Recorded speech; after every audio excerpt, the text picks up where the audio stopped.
drug interested. And they got down there and they were playing. They were closing the festival. Oh no, they were the first band of the last day of the festival. And it's in that gigantic stadium or a gigantic field somewhere in Warsaw. And he came down and he said he was having such a bonding day and very open with, this kind of Burning Man sensibility that was going on in this place. And he just thought he'd found heaven. And the next day, heaven got a little less heavenly. And the next day, a little less heavenly. He couldn't quite figure out why. And by the time he got on stage, there was no connection. He had so much connection with all these people he was meeting. And he realized that the lack of connection was ecstasy or Molly or some of these drugs, that the whole crowd was not present. And so when he got off stage and he started talking to people, he no longer told them his real name. He just found himself starting to lie. And so the band fled the festival, and they went as far as they could from the arena until they got to the first wooded area where they didn't hear the booms, so it took them about 4 or 5 miles away from the arena, maybe more. And spontaneously, and you can see this viral on YouTube, the band Penn and May Cantorite went out there, and the lead singer, Henny May, they had a great rapport between them. They understood each other's talents so well that they shot a live video as he wrote the song. So the first time they ever played the song was as they wrote it, and they shot it all live, and it's called Sometimes I Like to Lie. I meet strangers, I tell them wrong names, I don't know why, and it's always the same. There are 2 other lines or stanzas in the book, and I want to quote some. You are not simply a president in need of impeachment. You are a man in need of an intervention. We are not simply a people in need of an intervention. We are a nation in need of an assassin. Now, I'm cool with this.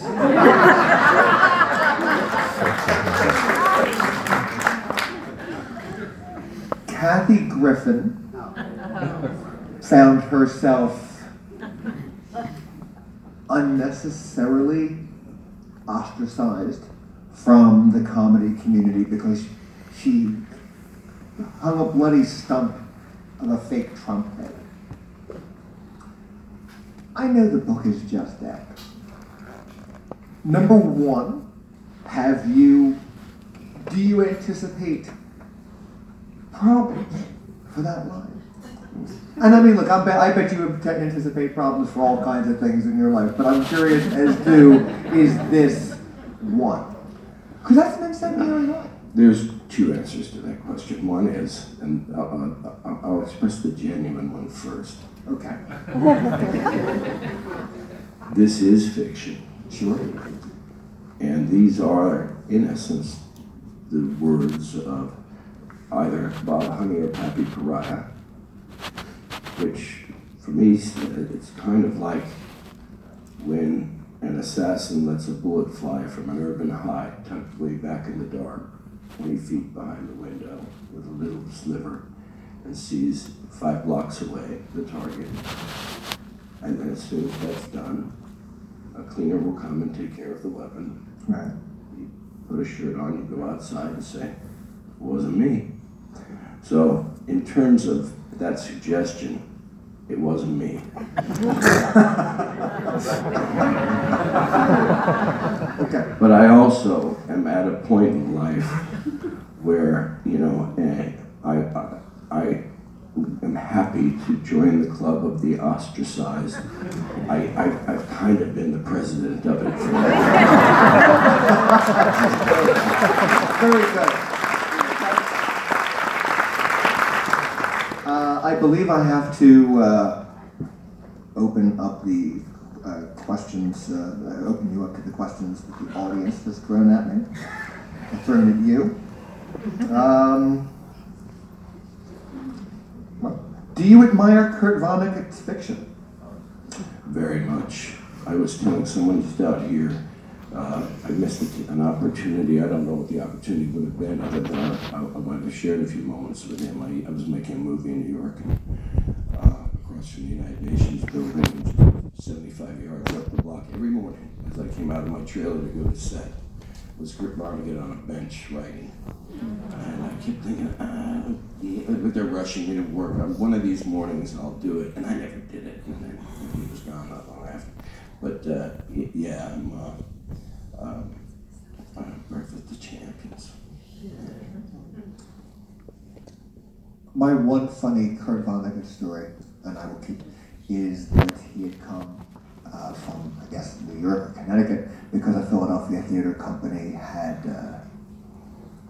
done an adaptation of one of his works, and we just happened to sit next to each other during the press event for the opening of that show.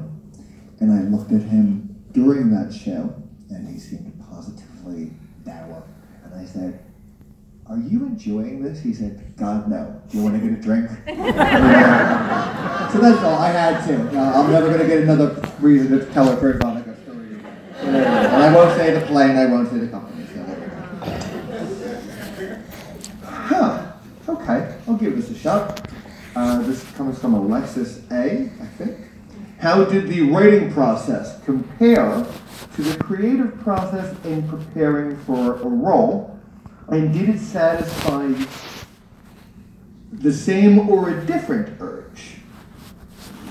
Yeah, more so. I mean, one of the things is that there's, whether you're preparing for a role or you're going to direct a movie, then any part you play in a movie has an inherent responsibility to millions and millions of dollars being invested in that movie, which really works against the freedom of the process.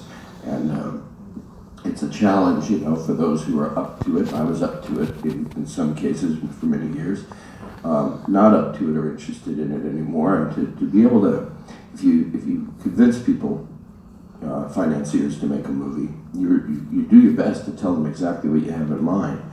But they're still going to interpret that their own way, and at the end, people that you worked with, who invested in you, who put their faith and trust in you, and many times they have their own creative ideas to offer things, sometimes good ones, and be part of that collaboration. And it's a terrible feeling to get exactly what you want and disappoint them at the same time. In this case, when you go to a publisher with a book, it's done. There's no interpretation about it. If they roll the dice with it, they know exactly what they're rolling the dice with. You roll the dice together, and you go where you go with it. So the freedom of that, to know that, you just sit in a room and that's only the cost of the paper that you're writing on. And I do cut down a lot of trees because I have to have paper in my hand to reread what when I dictate for a couple of pages, and then, okay, would you print that out for me? But I need to mark on it and that sort of thing. But yeah, I just felt much freer for just those practical reasons. I want to add to that question because you mentioned once you get a publisher, they know what they're getting. Two things. Number one, do you have an editor on this project, either your own editor or someone brought in from the publishing company? And what are their notes, or is it all just you? No. I'm very lucky. I think the editor who was also the vice president, the same person who Peter Borland, wanted to publish Bob Honey. He was also the editor on the piece. So he was the one deciding for Simon Schuster to put it out, but also he would be the editor on the piece. So he was very invested in it. And what it was a process that was different from film, in that almost always in film, not your own editor. As a director, when you're working with an editor, that's your partner and works for you.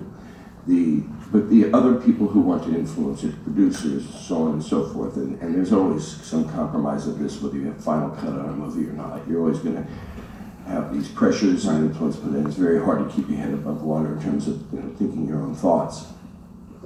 In this case, There was, it's the difference between, a parent wanting to make their child or a spouse wanting to make their spouse different from who they are. In this case, which is what it is in film. In this case, everything he had to offer, only made it clearer to me that he was encouraging the book I wrote and not trying to make it a different book. Right. So it would be, I would get back drafts with a column notes from him saying, "You really think you've made this clear enough?" Or so on and so forth. Because I always have been guilty of assuming I can communicate by osmosis. Okay, sure. Inside the actor's studio, you said that your least favorite word was smell. Is that still your least favorite word? And if not, what has replaced it? I don't know that this is it, but there's a word that I've footnoted, a word I discovered in the writing of the book called trumpery. And you can look the Old English up on this. It's in the footnote of the book. And I think it's a clever word, and it's very interesting, not to do with the book, of course, but because the first syllable of it, sounds a lot like our president's name, and to note that this family, the name Trump, chose to change it to Trump, and to look up the history of that word is kind of extraordinary, and they would not be the fools in having, not seen. I think they pretty well put up a red flashing light for us, and some of us didn't see it. I almost asked you this question, so I want to sort of shape this. So when a few people are asking what other authors have influenced you, I'm curious as to, did you have a literary model, something you had read, something you had seen, that made you say, okay, I've read this work, I've seen this work. Not that I can emulate that, not in any form, but yes, this is giving me a clue as to where I could go with my own work. I took encouragement from certain writers that I could go ahead and go full throttle to approach a novel without having some kind of the intimidation of what it is to write a novel and follow some kind of form or impress the academics with an understanding of the form as it was. I'm not well-read enough to know whether or not I can only assume I'm not reinventing the wheel. But it's nice to feel like you might be when you're writing. Sure. And certainly people like David Foster Wallace did that for me. Hunter Thompson did that for me. Charles Bukowski did that for me.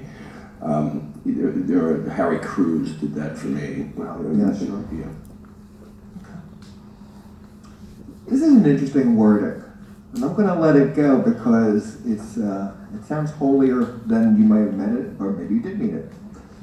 If you could leave a relic behind to represent yourself, what might that be and why? A relic. I honestly think the best thing that we can do is just get out of the way.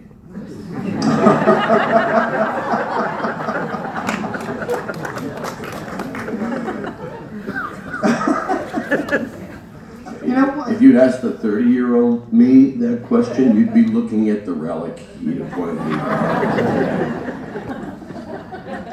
I actually want to ask a question about the epilogue of the book, where you mention, I probably lost my notes, but you mention Louis C.K. And the Me Too movement, and I guess it's kind of like what we talked about with the assassinating the president one. That I wonder if people will see this as humorous, will get that you're writing as a character. What is your take on what has been going on with the Me Too movement? I'm not sure which question you're asking because you started in the context of the book. That's true. No, well, the book seems to, okay, the book pokes fun at some of the intentions of the characters within the Me Too movement.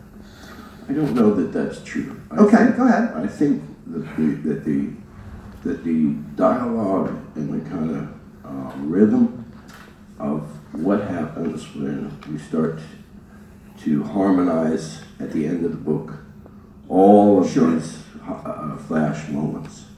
That this is a character who is made hyper curious about whatever movement there is, whatever righteousness there is to that movement. It also seems to, when that gets turned on, it also shines a light on what stays turned off. That while we're screaming on one side or another of these various issues, nobody's talking about the disemboweled children whose bowels are flying through stone ceilings in Yemen, and that the Saudis are doing that, and that we're participating in that. Nobody's talking about the 10-year-old kids that get married off legally in Tennessee, and there's so much that confuses this character about singular movements. And so, in the greater context of the book, I think that, from a sense of an authorly responsibility, that the acknowledgement that this society has been unfair to women is very clear, if one reads it in the context. But again, to avoid people, getting on social media and saying, you cross-reference my press, let's say. Certainly, in my lifetime, I've had worse press than Adolf Hitler did. And much more of it. Than he did in his lifetime. So I'm not terrified of this. And I write freely, and I have a daughter. And anyone who reads this with the intent to understand it and has, blood, oxygen, and humor in their bones, can come to their own interpretation of it. But I don't think that the avoidance of, I think also, because I am, among those who I have read, are not meant to talk about this issue other than to just stand with a pin on and clap. Which I find very, I think that principally we have to be led by women in this, taught by women in this. But healthy skepticism is a good thing, and I think that we can all participate in that. I remember when there were gender concerns. Clearly, we've never in the movies. The movies are just representative of the culture at large. You see this movie now, Black Panther. I haven't seen it, but you have this the biggest hit maybe ever, whatever it is, generated by a Black American, black cast, and so on. Well, it was always said you couldn't sell Europe with black cast, and so the opportunities have not been there. But that's when the culture starts to change, not when the movie culture starts to change. The movie culture doesn't make that movie until the bottom line is going to be satisfied by it. So that's a business, and that's what it is. So now, with this other stuff, and at the same time, in the movie business or in the theater business, I always thought to myself when you say, hey, you don't have, how can this white person direct this black story, as was, originally a problem with Malcolm X with the first directors involved. There was a lot of criticism about that. I thought, you know, only Danish princes are allowed to play Hamlet, you know? And I just think that as long as anything, any movement that works against we is working against us, and against the best needs, the real, I want what's best about these movements to win. And I don't think that can happen with this. I have the sign for one more question. Are you anxious to write novelistically again? Do you have an idea that is cooking in your brain that you see as clearly as you saw your partner? Yeah. There it is.